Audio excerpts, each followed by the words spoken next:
All right.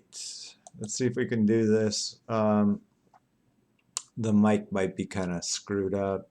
I can't get it to work on this screen capture crappy software.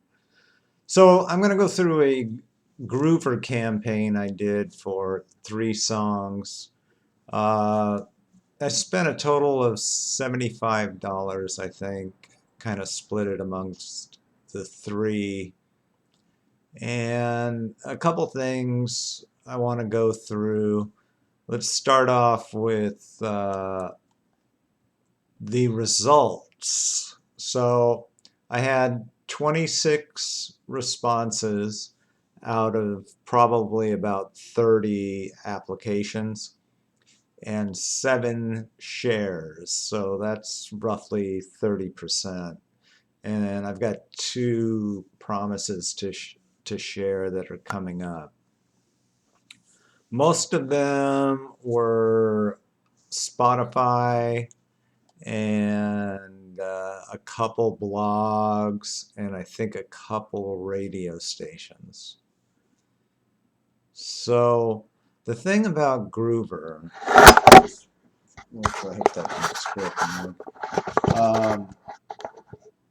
on all my postings, I said feedback's not necessary.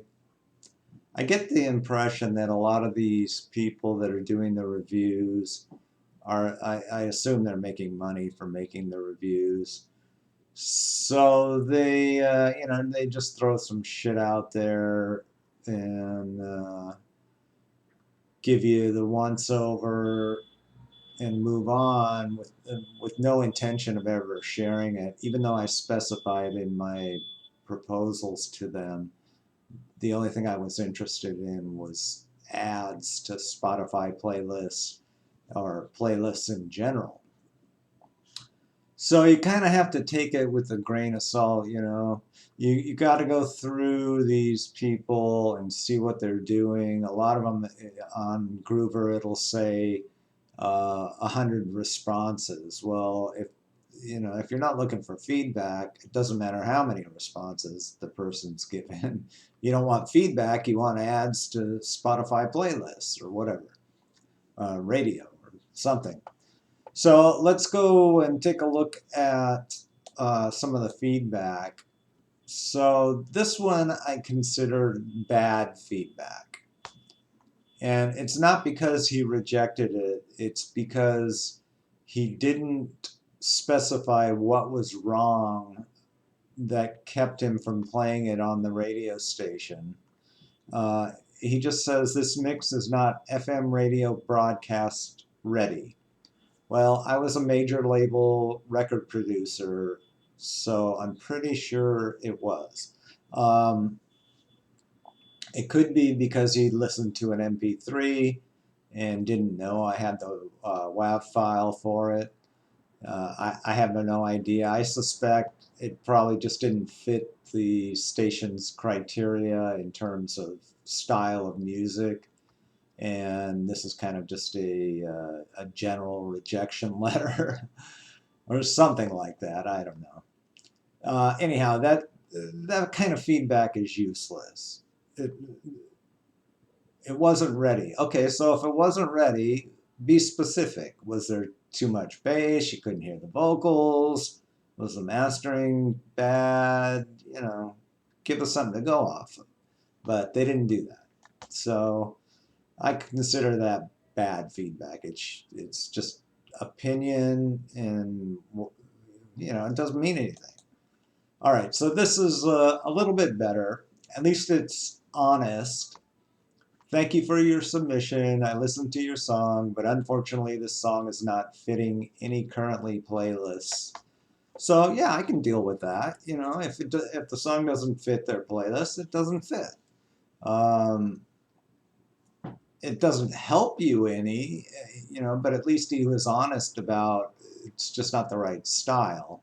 And there's a couple others, like a guy would say, one guy in particular said, well, the vocals and the music don't blend. Well, again, what the fuck does that mean? If he would have said, your vocals are 5 dBs too loud. Sure, I can deal with that. But anyhow, take these reviews with a grain of salt. And I just prefaced my submissions with, I'm not looking for reviews. I'm a professional. I've been doing this for 40 freaking years. I just want to get these songs on some playlists. So let's jump over to Spotify and see the results here. So we picked up, these were all brand new songs. We picked up 25 listeners and a 525% change from the month before because there was no songs, or these particular songs weren't listed the month before.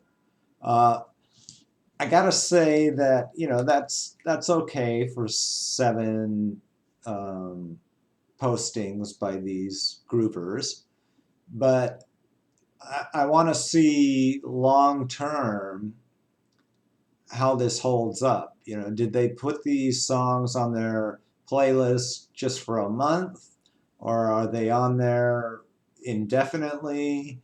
If it was a blog, I think that's only going to last a few weeks, maybe a month. And any kind of other playlists, are they permanent additions?